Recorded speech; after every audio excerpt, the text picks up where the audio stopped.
I'm going to break the shackles that for so long have bound me to the lost souls in the ghetto. Can't be on the same page when we in two totally different chapters. So how many times we gonna watch our brothers perish?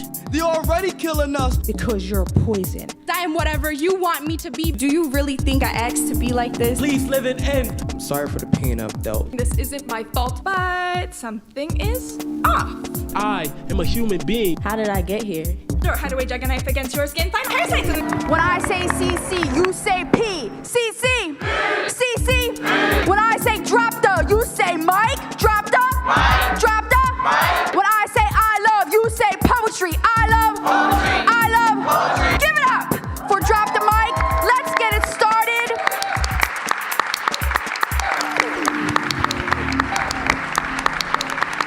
What's up, CCP? How y'all feeling today? So happy to hear that. Welcome, everyone, to round 2 of Audition Show 1 of Season 4 of Drop the Mic. Please give it up for Season 4 of Drop the Mic.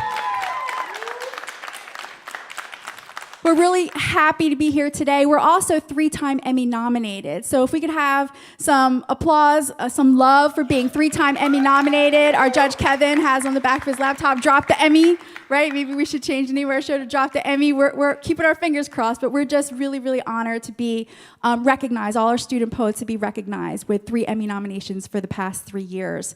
So we're also very, very excited to see all of our student poets from round 1 performing again in round 2. And just really quickly, I want to go over the rules one more time, just as a reminder. So we have 10 poets who will be performing in round 2. And as each poet comes up, they will perform one poem, and they have a time limit of 3 minutes and 15 seconds to perform. If they go over 3 minutes and 15 seconds, then their scores will be penalized at the end. So they'll be penalized a half point for each second they go over 3 minutes and 15 seconds. And the folks who will be judging all of that is our illustrious panel of judges over here. Please put your hands together for our judges. So, introducing our judges, starting with the judge closest to the audience, we have Kevin Covington. Please put your hands together for Kevin. Kevin is a support coach in the Center for Male Engagement here at Community College of Philadelphia. And next to Kevin, we have Elizabeth Catanese. Please make some noise for Elizabeth. Elizabeth is an assistant professor in the English department at Community College of Philadelphia. And next to Elizabeth, we have Alicia Dantzler. Please make some noise for Alicia. Alicia is a graduate of CCP, and she also has her bachelor's degree, and she's going to be applying to grad school. She's going to be getting her master's, so please show her a lot of love.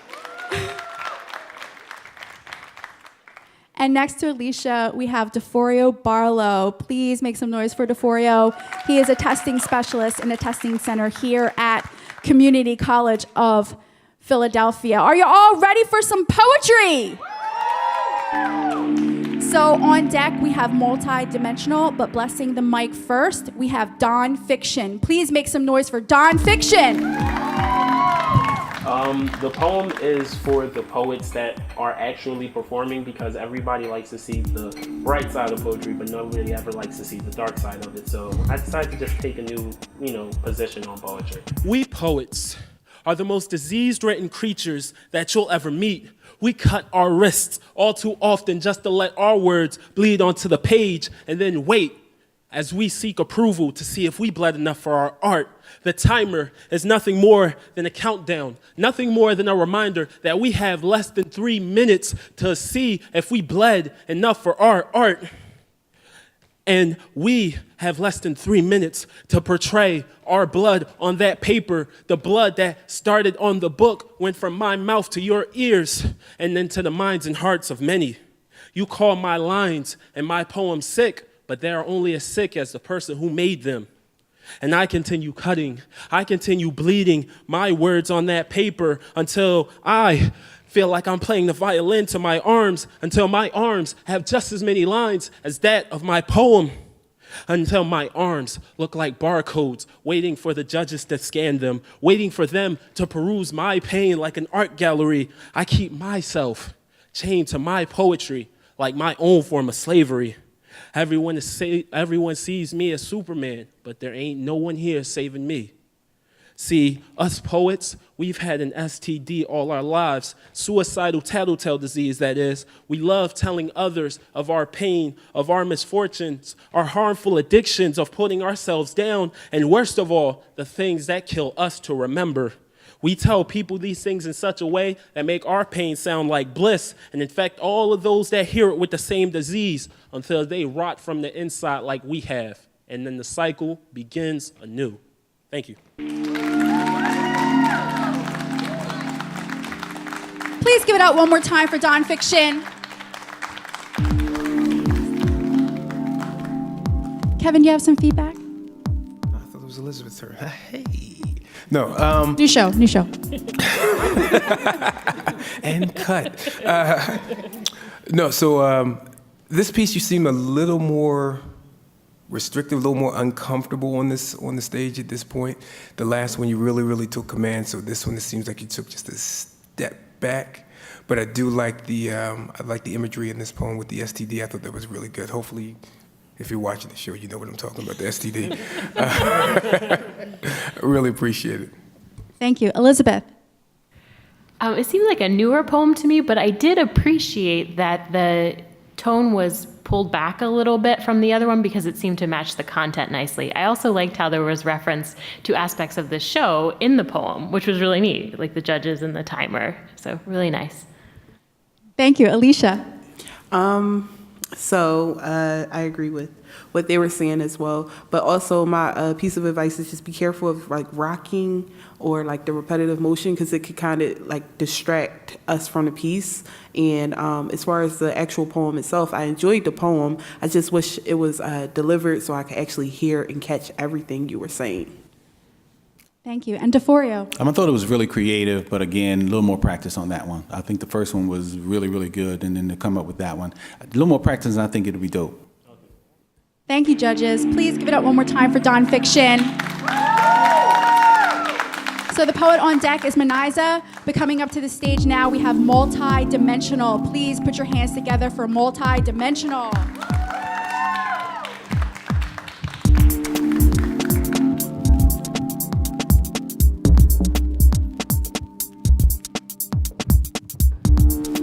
Thank you. How everybody doing?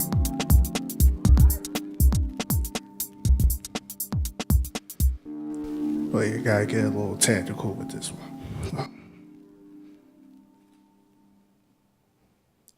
Every day I wait for this phone to ring. Know who I wait on? Wait on for my father to finally call me. I haven't seen my father in 17 years. This man died 17 years ago when I was only 9. Nobody can ever replace the shooting star that he was. He was many galaxies and planets that I once dreamed of, something that you couldn't read in the Bible because Jesus could put a man more perfect together for me, father-wise. He made me feel like that superstar that everybody wanted to look up to. He made me feel inspired. Wasn't the best person to be a partner in a relationship with, but when it came to being my parent, he was somebody that was so apparent. He was something so casual. I remember when I came home from school, my grandma said, "You need to go to your mom's house." Normally when I get told that, I got to get beat because I got suspended for school for fighting. And my mom, when I got there, she told me, "Your dad is not coming to come get you." And I asked her, why would you say that? Like, he comes and gets me every weekend. Every weekend he comes and get me. She said, because your dad is gone. Your dad had a cerebral hemorrhaging in the brain. He died 3 days after being on life support. It snatched souls out of my spirit. I speak this death of mine to the fullest. I dream about him. Even though I can't physically see him, mentally he's there with me. He tells me different things that he wish he would have lived longer to tell me, like how I am the greatest thing that he could ever help bring to this earth, how I can always relive my life through him, even though he's not here no more. I tell the story to my daughter because my daughter always asks, where is my grandfather, even though I always see my grandmother. It breaks me down. I fall faster than the Twin Towers of 9/11. My heart explodes quicker than C4, but I had to hold my tears aside and just to tell this precious 7-year-old girl that your grandfather is something no more. He's not a physical being. He is a spiritual intellect that I get to talk about. I get to tell you that your grandfather was a wise man. He taught me how to be a man. He taught me how to stand up and talk to people. He taught me how to love as a father. If my father was here, he would be right here. And I wouldn't cry no more because I can hold him for one last time. But then I wake up from that dream and realize he's not here no more.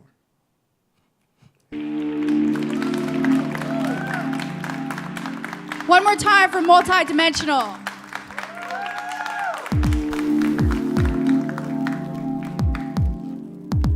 Elizabeth, you have some feedback?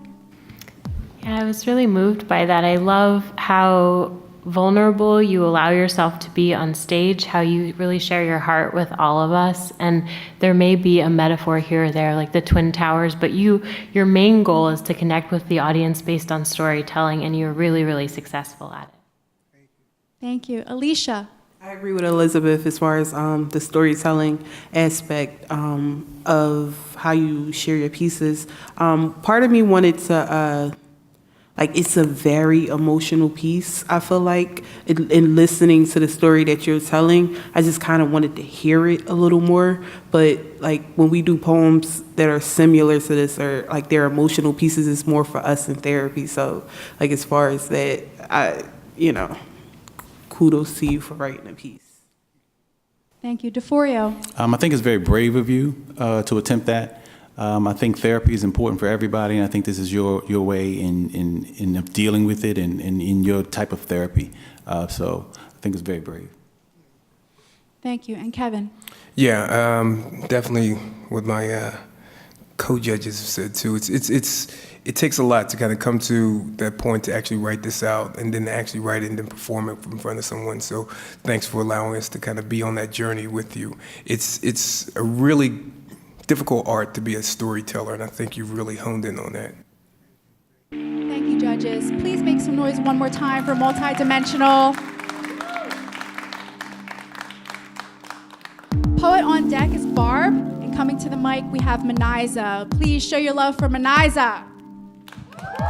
So I just like to write about women issues in general, feminism versus womanism, and those are the things that just interest me. White rose petals, drenched in blood, I give to you as a gift. Artifacts of our past reminds me of the coffin and nights I lie in. Why lie to win? A fictitious dream I sell myself. Cuts, self-mutilation, I offer you, ripping apart my own skin for you to indulge in. My body is an instrument, and I play it for you like a violin. Sounds of horror, and it's my body, my skin. Attraction is not always infatuation, but I'm stuck conning myself to believe it is. This is a dirty game of deceit that has defeated my mind. My mental state is that of a child. Too many adults telling children if a boy likes you, he pulls your hair and calls you ugly. Well, I guess you love me. Inflicted pain, my name is a constant reminder of you. The thieves' tower you put me in every night, why? I have nothing left to give to you. But you say your torture chamber is my delight, sadistic words you hang me with. I know you enjoy the view of my dangling body hanging over you. You call me the weaker sex. Then why do you like to see me at my weakest? My body has become fragile and frail, and I am an empty hole that you hide in. Out of my breast, you suck all the nutrients I have left. What else could I do for you? What else could I give to you? A perfect bride, I wore all white and saved myself to be pure for you. A man who has soiled me with his own words. You were supposed to love me like Christ loved the church. Christ never abused the church. Today, I take back my power. The same power you fear. I am chosen, birthing babies out of my uterus. I am chosen. Even if I never birth a child, I'll still breathe life to the air. I shall no longer be your bitch, your hoe, your slut, your whore, the you to abuse mentally. I have mixed from the concrete that you made for me. You will no longer have my dignity. It belongs to me.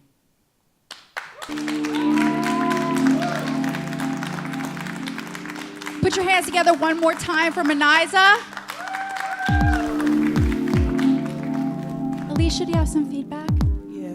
I think my favorite thing about you as a poet is that you take these topics and you pull out like the harsh reality of what it is, and you hit the nail right on the head. And I think that's something really important to share within your poetry, as well as just performing. It's something that people need to hear, but you also find a creative way to do that as well. So I love it. Thank you. DeForio. I don't want everybody to turn the second show into a sad show. Although it's really, really good, I don't want it to be a sad show. I felt really sad listening to it. It was good. And I think that's what you needed everybody to feel, the sadness and the pain that was being felt and inflicted upon any woman, actually, who goes through any kind of abuse. So, good job. Thank you. Kevin. Yeah, I really enjoyed the honesty of it and just the delivery of it. Although it's a very emotional piece, you didn't get too high in emotion, never too low. It was just delivered the way it is. It's almost like when you're talking to this person, like, this is what it is. But then I really like the fact that, today I'm taking back my power. So it was really, really a nice ride to go on. Thank you. And Elizabeth. You can really see your talent as a poet because of the images that you have. Right at the beginning, you started off with white rose petals drenched in blood, and that really set the tone for the whole piece. And you also, I had the bit about the body as a violin. Also, nonfiction did that as well. It's really great to talk about the body in through interesting metaphors. I thought maybe even doing more in the poem with the color white. It came back in the bridal gown. Doing more of that might be good in revision, but fantastic. Thank you, judges. Please give it up one more time for Maniza. So the poet on deck is Aster, and coming to the mic we have Barb. Please put your hands together for Barb. It was about lamenting that regret, having that regret and holding on to it too tightly and not realizing you need to let it go. My piece is titled Lamentations. No one to call my own. I am alone, lonely, broken, abused, taken advantage of, used. I have nothing. Oh, wait, I have regret. And I nurture it. I feed it. I bathe it. I hold its hand. I tell it a bedtime story nightly before the little man comes with the sand. Laying it down on a pillow of stone, yeah, I give it a house. I give it a home. So lonely and alone I cannot be because Atlas just threw his world at me. I try and carry it because it won't carry me. It's as heavy as regret, and I cannot take one more step. Then the world rolled down my arm and into the palm of my hand, but I'm too weak, I can no longer stand. The world shook, and I trembled, and I fell to the floor because my shoulders didn't shrug. I couldn't bear the weight anymore. But unlike me, regret gets as good as it gives, and in the end or in the beginning, if the right choice was made, by any other name would I have been saved. Such is my life or my lot, whichever the case may be. Whether I chose it or it chose me, I want out desperately. My soul is screaming, beseeching for something, anything, different, better. But it appears that all eyes are blind and all ears are deaf, except those belonging to regret.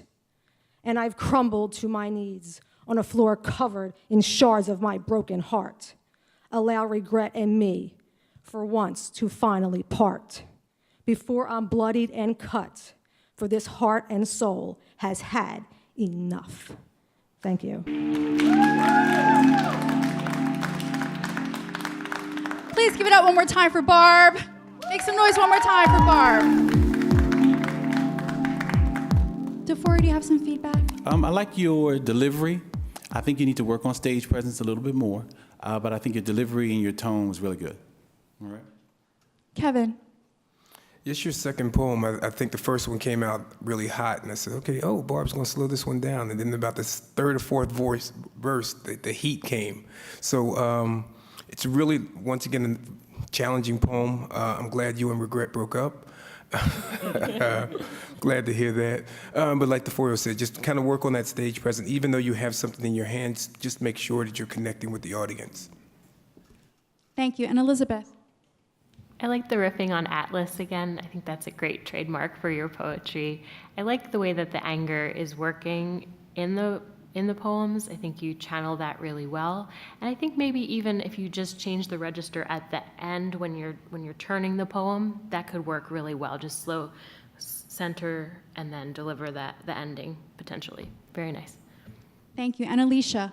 Okay, so I'm going to slightly disagree with my other two judges, Kevin, because I feel like, granted that you're holding the paper, it's not slowing you down or stopping you, because you still bringing just as much feeling in your words. Like and you look up to, give eye contact as well, which I think is very difficult for people to do. So I definitely think you do a really good job at that, and then making sure you're carrying what you're saying in your tone and in your expression as well.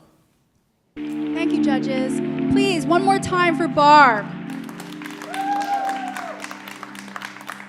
So after our next poet, we're going to have our feature poet, Logical. But coming to the mic, we have Aster. Please make some noise for Aster.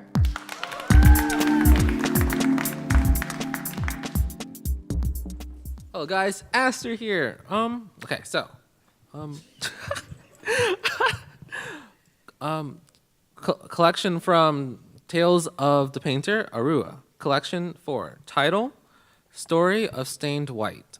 A boy was born, no different from any other, but like how everyone is not alike, the boy had his own qualities. He was kind, courageous, and full of much happiness. But life was not all happiness for him.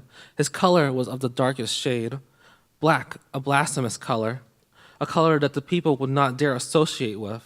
For her color was of the purest white, unblemished and bright. This was not true, for she loved all colors. She created us. She drew upon her canvas and she painted, using her own sacred, her own pure white, and to make sure that every one of us were to be the same shade. And so this boy grew up being hated all his life. His mother eventually succumbed to death due to all the grief she was given with the birth of her son. And even after all this, the boy grew up unscathed, for he knew, and for she told him that she had loved him. As he grew older, he eventually set off to live on his own. Why live in a place that will cause you harm? And so the story goes, on one evening, the boy, now a man, visits a lake to bathe and cleanse. And within that lake lied a beautiful woman. She was bright and blinding to gaze upon. The boy, no, a man. She was bright, not missing his chance to woo her, approaches and converses. The woman, confident and blunt, takes a similar interest.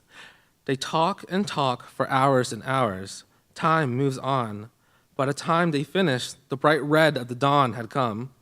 Noting the time and seeing how she has no place to be, he invites her home. They enjoy a splendorous night. And this goes on and on and on. Years pass by. They are still one. And on a certain day, after some time, she tells him her true name.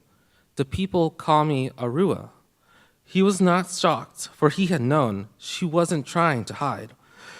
He has seen the wonders she has done. I know, and I love you still. The words shocked her. She was brimming with so much joy. She turned blue. And after all this, she said, live with me till everything reaches the end. Yes. He was gifted immortality, and they lived together for all eternity. And it is said, on the day of this union, Arua dyed the skies black. Day or night, it did not matter. It lasted a complete cycle, a full cycle. It is called the shining dark. For within the pitch black, you can see a tiny piece of white, strong, unyielding, blinding, and with this, we know it is her doing. The end. Give it up one more time for Aster. Kevin, do you have some feedback? I like the Aster's getting a little more comfortable on stage. I like that. Even with the end. So it's really nice. You've displayed a real talent for storytelling, and it's really colorful and graphic. Graphic in not the violent sense, but just it's painted very well via words, and it's really nice. So I'd like to see it. You want to see what the next installment is. So continue with that, please. Thank you. Elizabeth. I loved the colors as characters in both pieces. When I just was so excited about what was going to happen next with the colors. And when you deliver the piece, I felt really lulled into it and just really listening to every word that you said. I enjoyed it very much. Thank you. Alicia. Yeah, I feel like while listening, I was just like waiting to hear what's going to happen next, because I feel like you did take us on a journey, which I always appreciate. One thing, I feel like you have a personality that I would like to see brought to the stage too, and in your piece when you're reading, because like before you talk and before you read or present, and then once you're done, you hear it, but then I want to hear it in the piece too. Thank you. And DeForio. I think you are a very good storyteller. I was listening to you and thinking about voiceover work, and as you know, children are sitting around, or your actual story is on TV, and we hear your voice narrating throughout the whole story. So I think you do a really good job with that. Thanks, judges. Please put your hands together one more time for Aster. I prefer spoken word because I like seeing the reaction of the audience, see if people liked it, and see if they liked. So if they liked my writing, if they like me. So. And at this particular time, we're actually going to bring up our feature poet. So I'm just really happy. I'm really honored too that this poet is able to be here this afternoon to share his work with you. He's our season 3 Drop the Mic champion. Can you please give it up for being our season 3 Drop the Mic champion?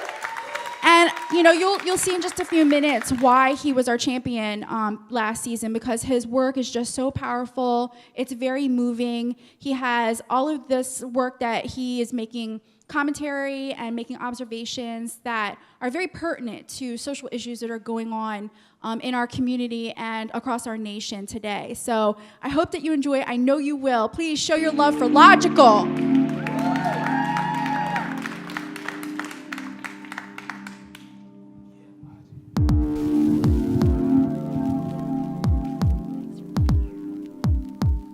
So first and foremost, shout out to all the short poets. All right, we gotta stick together. All right, so audience, I need your help just a little bit. I won't lie, I had a rough weekend. Just had a breakup. And so I think a lot of people in this room can probably relate to breaking up with somebody. My relationship was a little bit different though, right? Before the age of 4, I fell in love twice. I know that sounds extreme, but follow me. Both of them were stable relationships. Both of them changed my life, and they were extremely long term. I'm talking 27 plus years with both of them, right? All right, so my first love was hip hop. I think a lot of people can relate to that. My second love was football. For me, it was therapy like no other. Being on the field just made me feel free. And even though I realized football is an extremely violent sport, it was that form of expression that allowed me to control myself in other environments. These past few days, though, well, actually beginning 2 weeks ago, I seen football sort of betray me a little bit. And I seen something that was once an action meant to bring awareness suddenly become media exaggeration, right? And Over these past few days now, we've had owners and coaches come forward and say that there will actually be penalties for people exercising their constitutional rights in order to bring awareness to the injustice that plagues us. And it was at that point that I said, man, I don't know if we can be together anymore because a relationship is about support. So I had to say goodbye to my second love. It's because of that I came here prepared today. I wanted to do new pieces of material. But I feel like two of the old ones need to be stated today because apparently a lot of that work still isn't done. And before I leave you, hopefully I can empower you or at least energize you to do the same. Martin Luther King had a dream. Our skin would be invisible, only... Martin Luther King had a dream. Our skin would be invisible, only character seen, so we took the blueprints of his movement and used our civil rights as a right to act stupid.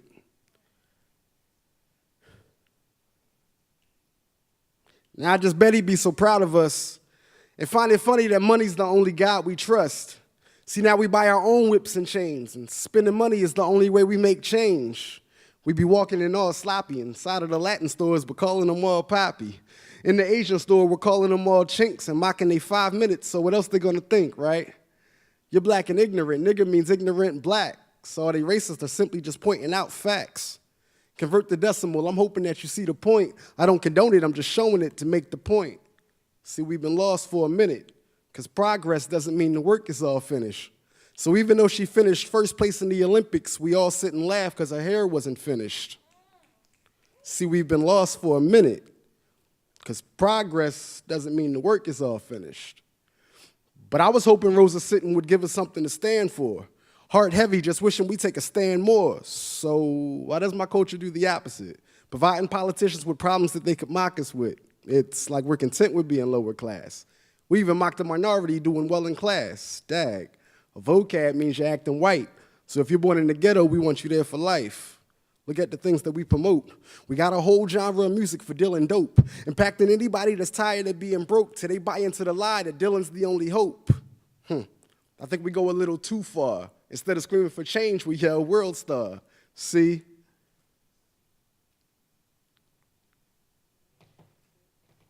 My culture promotes violence. Instead of truth, we scream for lack of silence.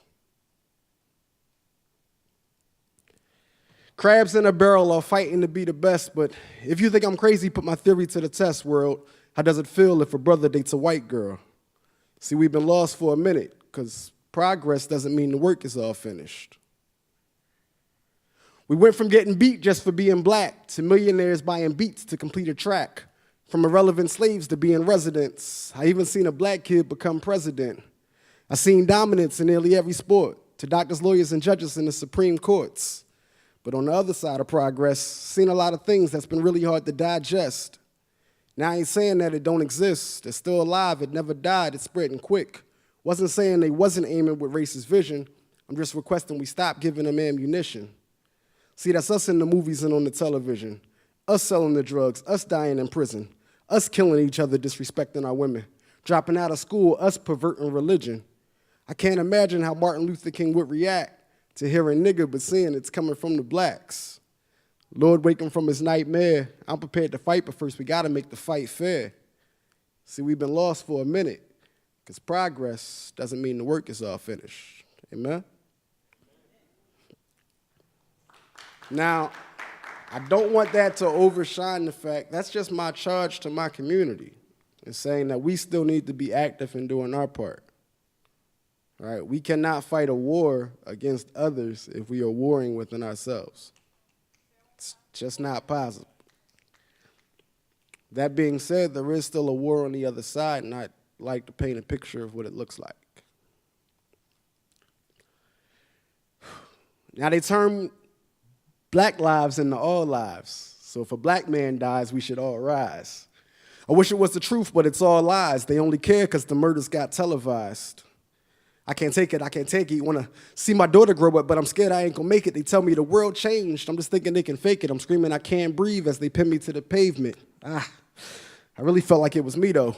No indictment, then my chest got tighter than a Speedo. See, now I'm yelling veto. Can it really be though? No money dance, but ain't the same thing happened about a week ago?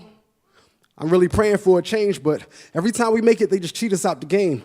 Now they get to kill us and then pin us with the blame, man. They only taught us checkers to keep us pawns in the game. I can't wear a hoodie on this side of town. So my music's too loud, better turn it down. Just for being black, I could be hunted down. See, we was running back then and we're running now. I feel trapped, I just want to snap. I feel trapped, I just want to snap. I gotta live in fear just for being black. But so I'll be waiting in the water till he comes back. First, I see my culture segregated. Then I see my culture celebrated. Now I see my culture penetrated. If manufactured and tailored, can culture be generated? Imitated and duplicated? Can they make you forget about who made it? Can they start to control it and then grade it? Kendrick didn't win, but at least he was nominated. Oops, think I'm crossing a line. But if so, my only hope is I cross it in time. Trying to rep my POP, but I'm legally blind, but I can still see the keys. Which Stevie am I? Makes you wonder.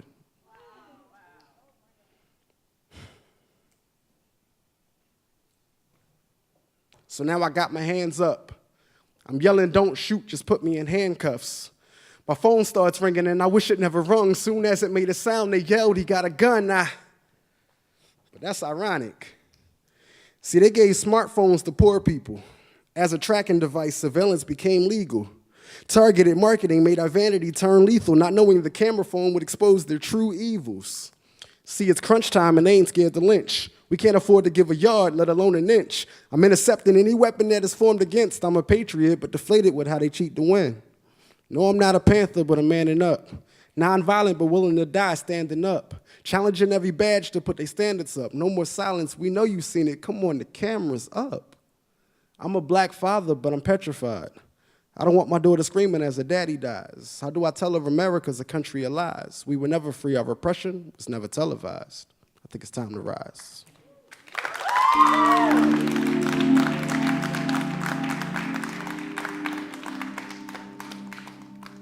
Show your love one more time for Logical.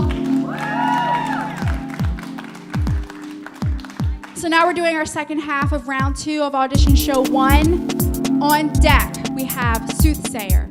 And coming to the mic, we have Dave. Please make some noise for Dave. We had a little bit more than that. Make some noise for Dave. Spoken word because it gives me a way to voice my voice. It gives me a way to get people looking at how I see things. I told y'all how about that. I did my time and all that, and about how I was going through my mind. So here's a peek inside what I was seeing. I was forgotten but not forgiven for the mistakes that I've committed. Sometimes I feel like God has shunned me for the simple fact of sinning. How can I go on living without a shot of gin and tonic, smoke some chronic just to ease me from this tension? Weight upon my chest, yes, it's the word on benching. No spot to hold the bar, no one for intervention. I was a straight A student, I just thought that I should mention. Then I threw my life away in deception, neglection from the people that I loved but who didn't love me back. I'm walking across valleys while they're stepping over cracks, and life is a line. I'm so far in the back, no quarterback protection. The pocket just collapsed. My mind's racing, where's the track? I'm hearing just relax, but that's kind of hard to do when it's my head beneath the axe. Sure and sweet. Make some noise one more time for Dave. Elizabeth, do you have some feedback? I really enjoyed that. Excellent musicality, and I like that it gave dimension to the other poem, more of an interview of the other poem, I think. Nicely done. Thank you. Thank you. Alicia. I enjoyed, it was short and sweet. I really enjoyed what I heard. I want to challenge you to write more because I want to hear more. I can hear that on the track, and I think it's good to see both sides of the coin, too. So that was dope. DeForio. I think much better delivery this time around. I think more confidence was displayed on stage this time, and I think you did a good job. Thanks. And Kevin. Yeah, definitely appreciate the confidence, and you just stepped up to the mic like this is second round now. This is like the playoffs for you, so you feel a lot more comfortable, and I love the delivery. Typically, I don't like them short, but you got a whole lot in that, and I appreciate it. Thank you, judges. Please, one more time for Dave. So on deck, we have Sub-Zero, and coming to the mic, we have Soothsayer. Please make some noise for Soothsayer.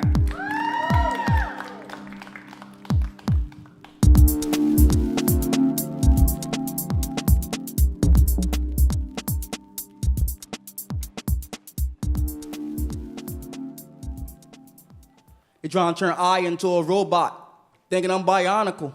Y'all my brothers and sisters, we don't gotta be biological. This world's diabolical, things need to stop. For a couple misdemeanors and traffic tickets, you decide to call it SWAT. Kick the door down, that's that she had a gun. If they give off a couple shots, gave them all to the mom, at least one to the son. I bet you wonder what's at that crib with no more bullets in their gun. And it's a shame, they don't look at us like we the same. They look at us like some wild animals in the jungle that needs to be tamed. So they going hunting among themselves, they make it a game.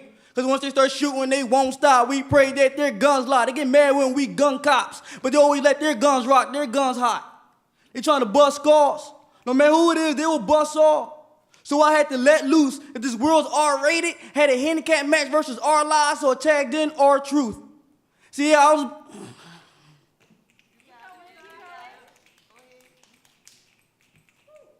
Our truth.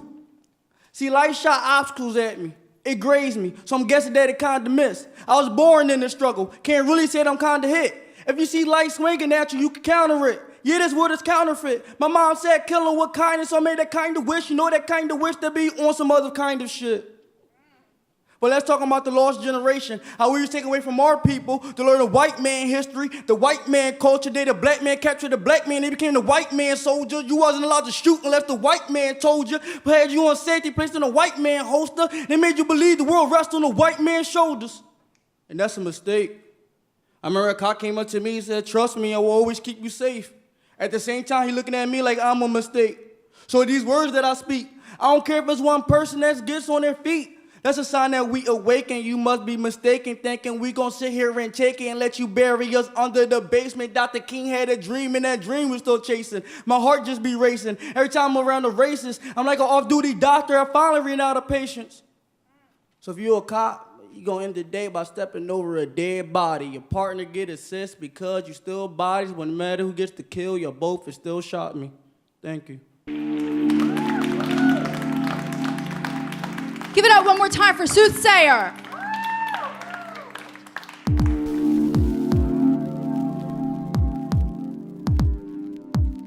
Alicia, do you have some feedback? I like the way you get on stage with a lot of energy, and yet you still are able to build up, and then you drop, and then you build up, and then you drop, and you create this musical tone with your voice where you definitely could hear it over a beat or without one, because you do so well at spitting without one. Thank you, DeForio. You ever heard of Ghetto Boys? No. You need to check them out because you sound just like the lead rapper on that joint, like for real. I think you do a good job. I just like your stage presence. I like your delivery. I like everything that you did today. So good job. Kevin. Yeah, I definitely love the content. I like the flow. Sometimes I'm a little challenged with just the pace of it. Sometimes it gets a little fast, but then towards the end of that piece, you slowed it down, and I kind of wish there was parts that you had slowed down just a little bit. Not to take away from the emphasis of it, but you come strong, man. You really do. And Elizabeth. In this poem, I liked the incorporation of the personal details and the personal stories with the larger social commentary. So I think even more of that would be good. Nice work. Thank you, judges. Please give it up one more time for Soothsayer.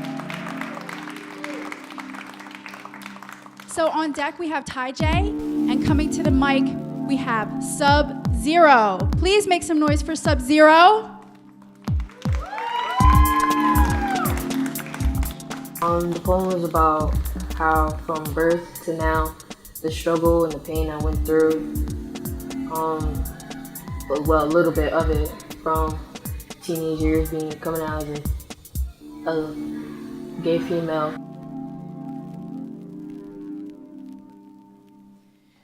December 14th, 1997, 1:57 a.m. A beautiful baby girl pops up, born to Tamika Butler and Frank Thorne Jr. The world has so much potential for her, but she don't know it yet. All she can say is goo goo gaga, the only words that she can speak. 3 years old, see the world around her. All she sees is pain and hurt from her parents. Why? Because she's stuck in Section 8, struggling just to help her. Oh my God.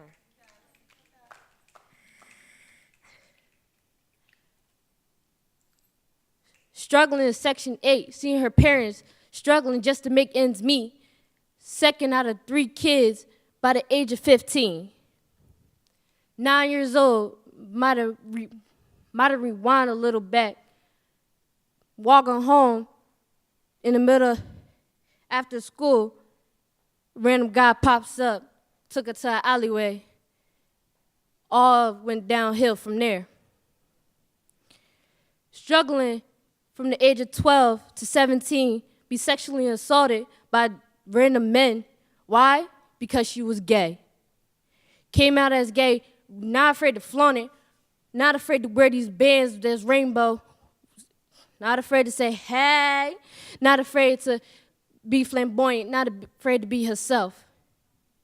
Age 17, junior year, fall in love with a beautiful girl with brown eyes, nothing could compare. Yet that summer broke her heart. All because why? She chose a dude that treated her like shit. She chose a dude that broke her heart. Why? Just because. Too young to settle down, but yet wanted her as her own property. But yet strung along this beautiful baby girl that was born on December 14th. Age 18, damn, that's when all hell broke loose. Came out more, started doing her own thing. That's when she started discovering herself, her true potential. She started to discover that the world around her can be either fiction or nonfiction, lies or truth. Started to slowly see that the truth became her lies and the lies became her truth. Started to see that the beautiful rainbow that she saw also clear started to turn just black and white.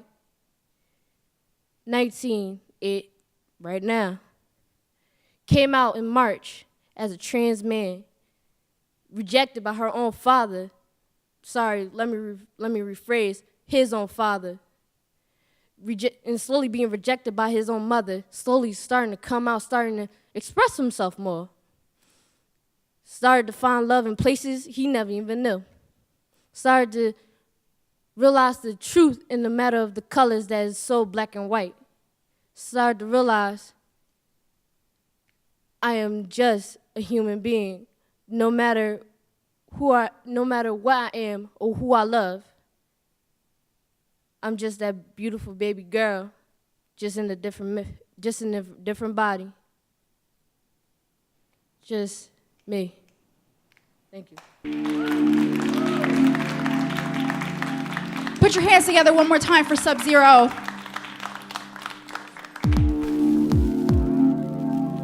Kevin. Took me by surprise, I'm sorry. Always something deep. I think you still kind of struggle with that whole presence on stage, but this is where you belong. This is what you do. I love the ride. I like the way you broke it down year by year and how things were going through. It's a really, really good story. I just wish you would take just a little time and just get a little more comfortable with the piece. Thank you. Elizabeth. I think you did a great job memorizing it and really doing a piece that was longer and more involved and more vulnerable. And I was really moved by it and moved by your performance, and so glad that you're on this competition. Thank you. Alicia.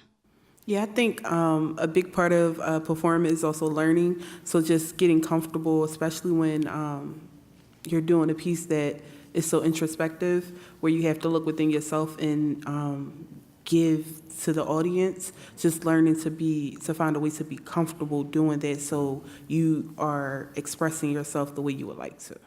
Thank you. And DeForio.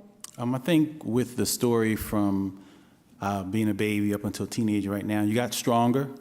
Each time, each phase you got to a different age, you got stronger. I think with each performance, you'll also get stronger as you go through, so you don't want to give up with that, okay? Thank you. Thank you, judges. Please, one more time for Sub-Zero. And then coming to the mic, we have our final poet for round 2 of the audition show, for the first audition show of season 4 of Drop the Mic. Please show lots of love, make lots of noise for Ty J. It was basically talking about just celebrating being black and being proud of where I came from. Despite like me being educated, I still know my roots type of thing. So it was just talking about that. Do you really think because my hair defines gravity that it's not mine? Well, it is. Do you think because of this melanin in my skin means I know how to cook chicken? I don't. Hearing that I am so pretty despite being a descendant of an African queen is quite sickening to me.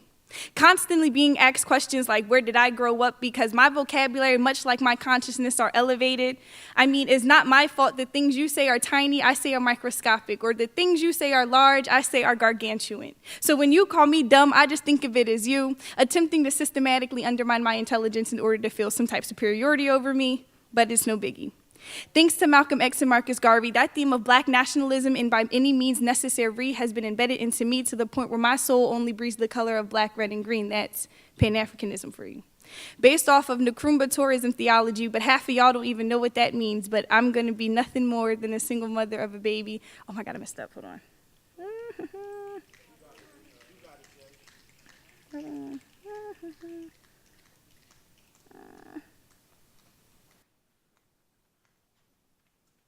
No, I don't remember it. I don't remember it. I'm done. No, I don't remember. I'm done. I'm done. I don't remember it. I'm done. I'm so serious. I'm done. Please come out. Ty J. Give it up one more time for Ty J. DeForio, do you have some feedback? It was good. It was good to me, and I think celebrating smartness is a great thing. So there's nothing wrong with that. But you forgot it, so you were smart enough to say, you know what, let's kill this right now. So I'm good with that. Thank you. Thank you. Kevin. I'm so serious. Come on. I thought you were going to shift into yet another piece, and we were still kind of waiting like, okay, all right, cool. We got time. We're not going anywhere. Just go. I think what you delivered was really, really good. I think it was really good. You're comfortable on the stage, and so comfortable that you can just say, hey, you know what? This is it. But continue to grow, continue to move. It's all right. Thank you. Elizabeth. Yeah, I really appreciated all of the content. I loved both the story. It was sort of like you were giving us a history lesson within the poem, and we were going places with that. So really fantastic. I think you did a great job, and we got a lot out of the bit that you shared. Thank you. And Alicia. I think you have like so much wordplay as well as you were getting into educating, and I was like, that was like a line that I wrote. I'm like, educate them, ... So I would want to hear the rest of this piece if you come back and do it, because I feel like it's difficult sometimes when you're looking at you got judges, you got the time, but don't think of that. Just like center yourself and then try to bring it back, because I feel like you had so much more to say. So I wanted to hear it. Thank you, judges. Please put your hands together one more time for Ty J. And please give it up for all of our poets who performed in Audition Show 1. Please, show your love, show your love. It's not easy to come up here. It's really, really difficult, okay? There's people that they don't know, right? The poets that they don't know a lot of people who are in the audience, and there's all these lights, and there's cameras, and there are all these rules about you have to do this, you have to do that, you have to make sure you're watching where you're standing, and so forth. There's a lot to keep in mind. So I think it's just wonderful that they have the courage, that all of our student poets have the courage to come on stage and share such vulnerable, heartfelt, and very, very strong work, very powerful work. So please, one more time for all of our student poets. At this particular time, our judges are going to be tabulating scores from round 1 and round 2, and then we're going to be announcing our top 5 poets of the day. So I do have the results from the judges' scores from round 1 and round 2. And so actually what I'm going to do is I'm going to ask all the poets who performed this afternoon, please come up on the stage, right? We have everyone who performed. And as they're coming up to the stage, please give them a round of applause. They did an amazing job. This is the first show of our season 4, so it's not an easy thing for all of our poets to come up.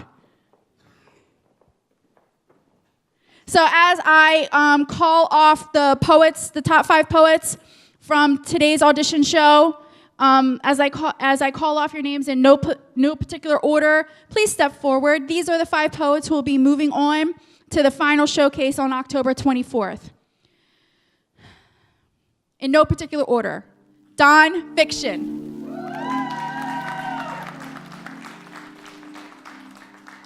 Ty J. Maniza. Multidimensional. Dave.